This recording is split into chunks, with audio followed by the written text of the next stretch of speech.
리얼미터가 하는 여론조사에서 리얼미터가 자체적으로 하는 게 있고 CBS와 같이 하는 게 있는데, 자체적으로 하는 거는 지난번에 66%까지 떨어졌고, CBS와 같이 하는 것은 자체적으로 하는 것보다는 좀 높게 나오는데 이번 주 초에 67.1%까지 떨어졌습니다. 자, 흔히 보수 진영에서는 여론 조작한다, 어쩐다 이야기를 하는데요. 이제 그 말을 할 필요가 없습니다. 왜? 좀 있으면 더 떨어질 건데, 그럼 문재인 대통령 지지가 떨어졌을 때도 그것도 여론 조작이라고 이야기를 하면 문 대통령 도와주는 소리가 되지 않습니까? 그럼 떨어지는 걸 네가 어떻게 하느냐고요? 떨어지게 돼 있죠. 신입니까? 안 떨어지게요? 이렇게 하는데도 안 떨어지면 국민이 미친 거죠. 자, 박근혜 대통령 지지율 한번 봅시다. 지금은 처지가 저리 됐지만은 2014년 4월 24일에 보면 박근혜 대통령 지지가 세월호 침몰하고 박 대통령이 진도 방문을 했을 때 리얼미터 지지가 4월 18일 날 세월호 침몰 직후에 71%까지 갔습니다. 그 전에 67%인가 그랬을 거예요. 그러고는 21일 날 67%, 22일 날 61%, 23일 날 56.5% 이렇게 됐습니다. 그러면서 4월 28일 날 57.9까지 떨어졌고요. 이제 5월달 접어들면서 40%까지 떨어집니다. 그러면 2014년 4월 18일 날 71%까지 갔다면 취임을 하고요. 1년 2개월이 더 지났을 때입니다. 그때 71%가 나왔다는 겁니다. 그런데 지금 문 대통령 지지가 66, 67 나오는데 이게 많이 나왔다고 볼 수 있겠습니까? 제가 볼 때 이 정권도 지지가 제가 볼 때 머지 않아서 한 이 상태로 간다면 연말 전에 50% 밑으로 쑥 내려갈 거라고 보고, 내년부터는 아마 레임덕에 헤매게 될 거라고 보고 있고, 잘못하면 집에 가는 일도 벌어질 수 있다고 보고 있습니다. 제가요, 롱가스 라인에 대해서 오늘 또 한마디 하겠습니다. 조선일보 6면에 보면 이 김진명 기자가 보도했는데요. 유엔 안보리 제재로 북한의 유류 공급이 차질을 빚어 유가가 상승할 거라는 관측과는 달리 핵실험 이전과 똑같은 수준을 평양 유가가 유지하고 있다. 이렇게 기사를 썼습니다. 이 기사는 미국의 소리 방송에서 나왔는데요. 평양 주재 서방국가 외교관으로부터 받은 이메일을 인용을 해서 현재 평양에는 휘발유 15kg을 주유할 수 있는 쿠폰을 한 장당 32,500원, 디젤 15kg 쿠폰은 한 장당 34,600원에 팔리고 있다. 현재 유가가 휘발유 1kg당 2,170원, 디젤유는 2,300원 정도로 6차 핵실험 이전인 지난달, 그러니까 8월 12일과 다를 바가 없다라는 겁니다. 그러면서 이메일에서 전반적으로 평양 주유소 가격은 핵실험 전후 변동이 없다. 교통량도 그대로고 택시 요금도 오르지 않았다. 워싱턴 포스트도 트럼프 대통령이 자기 트위터에서 북한 주유소에 긴 줄이 늘어서고 있다고 쓴 것은 사실과 다르다고 보도를 했다. Long gas line forming in North Korea too bad라고 한 부분이 사실과 다르다고 이야기를 한 겁니다. 워싱턴 포스트 취재에 의한 평양 외국인은 적어도 나는 아무 변화를 못 느꼈고 북한인 몇 명에게도 물어봤지만 주유소에 긴 줄을 본 적이 없다. 9월 12일 유엔 안보리 대북 제재에도 불구하고 북한에는 큰 변화가 없다는 겁니다. 그러니까 모든 정보를 총괄하는 트럼프가 북한에 긴 줄이 있다는 것을 몰라가지고 롱가스 라인이라고 했겠어요? 그건 뭔 말이냐? 남북로 가스관을 이야기했다는 겁니다. 북한 주유소에 줄이 서지 않고 북한이 기름에 아무런 부족함을 느끼지 못하고 있다는 걸 이야기하는 겁니다. 알겠습니까? 북한 기름값이나 한국 기름값이나 별반 차이도 없어요. 송영무에 대해서 어제 청와대가 엄중 경고를 했습니다. 문정인에 대해서 나무랐는데 그 나무란 송영무를 뭐라 했습니다. 내가 볼 때 적어도 송영무를 저는 별로 안 좋아하지만 이 사람이 개인이라고 교수라고 이렇게 말하면서 함부로 말을 하고 다닌다라고 지적한 송영무의 말에 틀린 말은 하나도 없습니다. 학자의 입장에서 떠드는 느낌이지 안보 특보로 생각되지 않는다. 이 부분에 대해서 문정인의 말을 다 소개하고 국민들이 어떻게 느끼느냐 물으면 8, 90%의 국민들이 송영무 말이 맞았다고 할 겁니다. 대북 800만 불 지원에 대해서 통일부가 늦출 거다 라고 이야기한 것도 당연히 늦춰야 되는 말이죠. 그런데 청와대 관계자는 국회 상임이라는 공식적인 자리에 참여한 국무위원의 말로서는 부적절했다. 그러면서 송영무의 문정인에 대한 비판은 적절하지 못한 표현이고 대북 지원 시기에 대한 발언은 조율되지 않은 발언이다라고 이야기를 하면서 경고 조치를 했고 송영무 또한 국회 법사위에서 국방위에서 내가 과도한 발언을 한 데 대해서 국민에게 사과한다라고 말을 했습니다. 즉 문재인과 다른 이야기를 한 송영무의 북핵 발언에 대해서 청와대가 불쾌하다고 공개적으로 경고했다고 망신을 준 겁니다. 그렇다면 문정인이 트럼프와 문재인 대통령의 통화 내용까지도 밖으로 흘리면서 청와대는 사실이 아니라고 부인을 하면서 해프닝이 벌어졌고 청와대가 나서서 문정인이 개인 교수 자격으로 떠드는 거지 특보 자격으로 말한 게 아니라는 해명을 여러 번 했을 건데 어찌하여 청와대는 문정인에게는 경고하지 않고 송영무에게만 경고하는 겁니까? 결국은 송영무 말보다는 문정인이 말이 정권의 코드에 맞기 때문에 국민이나 국가를 위해서는 위험한 말을 하더라도 괜찮고 정권의 코드에 맞지 않는 발언을 한 송영무 너만 입조심하라고 경고한 거 아니냐는 겁니다. 자, 송 장관은 북한이 체제 안전 보장으로 핵과 미사일을 개발한다라는 견해에 동의하느냐. 이 주장은 문재인 대통령이 CNN의 인터뷰에서 한 주장이죠.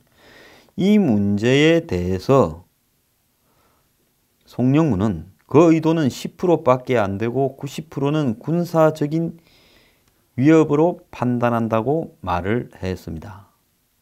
그래서 문정인을 비판한 것도 기분 나쁘지만은 송영무가 문재인 대통령이 북핵이 자유용이라는 부분에 대해서 부정을 했다라는 것이 더 그렇겠죠. 또 대한민국 적화 통일 목적이 북핵 미사일 개발에 있다고 보느냐 하니까 네, 맞습니다. 북핵은 체제 보장용이라고 문 대통령의 생각에 정면으로 배치되는 주장을 한 겁니다. 그러니까 문 대통령 이꼴 문정인이고 송영무는 거기에 배치되는 주장을 했기 때문에 내 생각과 똑같은 말을 하는 문정인은 심한 말을 해도 되고 국가에 위해가 오는 말을 해도 되고 때로는 간첩이 아닐까라고 생각되는 말까지 해도 용서가 되고 송영무는 용서가 안 되는 겁니다. 심지어 심한 말도 해요. 개인적으로 그렇게 말을 함부로 하려면 자연인이 되지 왜 국무위원으로 그러냐. 아니 그러면 개인으로 말 함부로 하는 놈을 왜 특보로 시켜놓고 있어요? 특보는 뭐 월급 안 준다고 괜찮다 그래요? 문정인이 그냥 특보입니까? 장관들 몇 명 모아놓고 외교통일 안보 정보라인 총괄하는 특보 아닙니까? 자, 국회에서 정부 기조와 다른 조율되지 않은 발언을 하는 것은 적절하지 않다. 그러면 어제 송영무를 나무란 청와대가 정부의 기조가 뭔지 우리는 문정인 말이 통일 안보에 대한 우리의 입장이라고 확인을 하세요. 이 나쁜 인간들아. 정말 나쁜 사람들이에요. 이런 자들이 정권을 5년을 잡고 있다면 이 나라는요, 유지될 수가 없습니다. 적이 왔을 때 성문을 열어주자라는 자들입니다. 그래도 송영무는요, 옛날에 참 방산업계 브로커 비슷한 짓을 좀 해서 제가 비판을 했지만은 군인으로서 양심은 있으니까 이런 말을 했을 거라고 봅니다. 송영무가 지난 4일에도 전술핵 재배치할 용이 있다 이랬다가 개인의 발언이라고 해명을 했고 문 대통령이 CNN에 그런 거 안 한다라고 이야기를 했습니다. 청와대 고위 관계자가 기자들 앞에 경고했다고 공개하는 거. 미국에요. 트럼프하고 세션스 법무장관이 그리 싸워도 트럼프가 세션스 나가라 해도 세션스가 딱 버티고 있는데 세션스에 대해서 트럼프가 공개 경고했다는 말 들어봤습니까? 정상적인 국가라면 장관쯤 되는 사람한테 문제가 있으면 자기들끼리 조용히 이야기를 하지 경고를 했다. 이게 무슨 군사국가입니까? 아주 웃기고 자빠졌어요. 이 버릇은 민주주의니 진보니 인권을 주장하면서 송영무의 인권은 없는 겁니까? 송영무는 집에 자식이 없어요? 송영무 밑에 있는 군인들, 장군들을 생각하면 이따위로 하면 됩니까? 지금 일각이 아니라 한간에 소문이 파다합니다. 송영무, 정의용과 그 다음에 문정인, 정세현이 같은 이런 사람들 사이에 안보 정책을 둘러싸고 큰 싸움이 벌어졌다. 문 특보는 본인의 생각과 사고를 자유롭게 표현하는 학자라고 청와대는 말하면서 송 장관은 국무위원으로서 정부를 대표해서 말하는 기 때문에 두 개가 다를 수밖에 없다. 그래서 문정인이는 지 맘대로 씨부리고 지적여도 괜찮고 송영무는 말 한마디 하면 경고합니까? 진짜 이러면 안 돼요. 저거 마음에 드는 사람은 뭔 소리를 해도 괜찮고 송영무는 말하면 경고하고 이게 민주주의적인 정권이라고 볼 수 있어요. 제가 볼 때는 막장 정권입니다. 자, 특보하고 국방장관이라고 이 차이를 자꾸 이야기를 하지 말고요. 국방장관이 경고를 했다면 송영무의 잘못이 10이라면 문정인의 입을 잘못 놀린 잘못은 1000이기 때문에 문정인을 잘라야지요. 문정인을 안 자르면요. 저는 문재인 정부가 북한의 한마디로 대남 적화 전술에 호응을 하는 정권이라고 생각하지 않을 수 없습니다. 이건 내 소신이기 때문에요. 내가 이 말 했다고 불이익을 받거나 잡아가려면 잡아가든지 그건 마음대로 하세요. 그런데 내가 이 정권이 하는 꼬락서니를 보고 거기에 대한 국가를 위한 비판을 하는데 두려움을 느낀다면 당신들도 지금 당신들이 민주주의를 한다고 진보라고 개혁이라고 이야기하는데 전부 뻥이라는 걸 인정하는 거 아니겠습니까? 그럼 한번 민주주의인가 아닌가 한번 해보세요. 근데요, 정말로 당신들은 막장으로 지금 가고 있습니다. 끝이 보이고 있어요. 특보는 조언하고 의견을 전달하는 역할이고 그걸 실행하는 자리는 아니다 말하면서 문정희가 6월에 미국에 세미나 가서 북한이 핵미사일 도발을 중단하면 한미 군사훈련을 축소한다라고 이렇게 말했을 때 정부 기조와는 다르다고 엄중 경고한다고 했지만은 그때 또 다른 사람들은 이렇게 말을 했습니다. 자, 문정인이 뭐 정권의 대통령한테 자문하는 사람인데 우리가 뭘 어떻게 하겠느냐. 자, 그건 그때 문정인이 경고를 받았다는 것은 아무 의미가 없어요. 왜? 송영무는 내가 잘못했다 앞으로 그러지 않겠다 했지만은 문정인이 경고를 받고는 문정인은 더 떠들고 다녔어요. 그러니까 문정인한테는 우리가 경고했다고 말 한마디 할 거니까 신경 쓰지 말고 네 하던 대로 해라 이런 거고 송영무한테는 너 경고 한 번만 더 그러면 레드카드 추방이야. 쫓아낸다. 이 차이가 있는 거 아니겠어요? 자, 그래서 이 송영무한테 문재인 정부의 강요로서는 하기 싫은 해서는 안 되는 망발을 했다. 대통령의 인사권에 대한 도전이라고 요즘 청와대 입장을 대변하는 듯 자주 등장하는 민병두 의원이 페이스북에 이야기를 했습니다. 자, 그래도 송영무는 한미 군사훈련 축소에는 반대한다라는 이야기를 여전히 했습니다. 누구한테 경고받았냐 하니까 청와대 정의용이한테 경고를 들었다라고 이야기를 하고, 이 갈릴레이처럼 그래도 한미 군사훈련 축소는 옳지 않다고 생각한다 이야기를 했고요. 800만 불 대해서 통일부에서 조정할 예정이라고 말했는데 누구한테 들었느냐 하니까 지나가면서 들었다라고 이야기를 했습니다. 자, 지금 문 대통령 유엔에 가가지고 북핵 평화적 해결에 대한 연설 제2 베를린 선언을 또 할 건데, 야당은 지금 전술핵 배치하라고 야단인데 내부의 집안은 자중질환이 일어났습니다.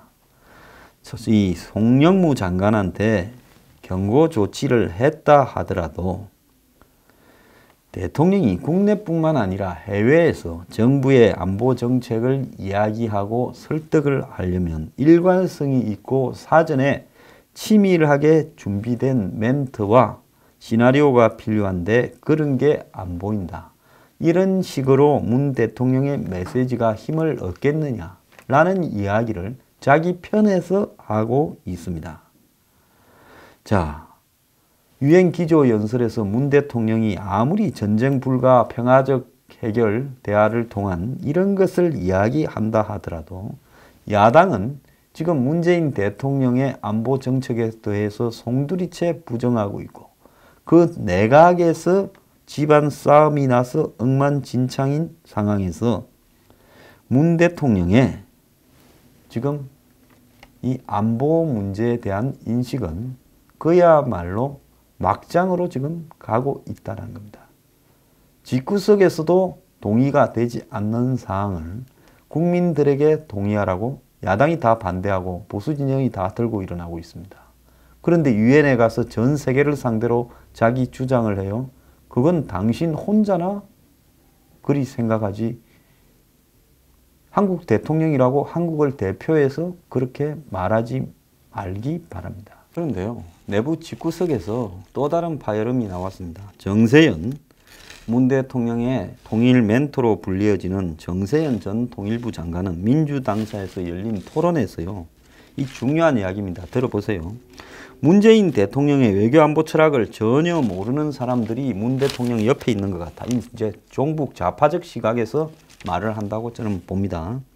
이어 자기가 모시는 대통령이 후보 시절 6.15 선언과 14 선언을 존중한다고 말했다. 즉 문 대통령이 그래 말했다는 겁니다.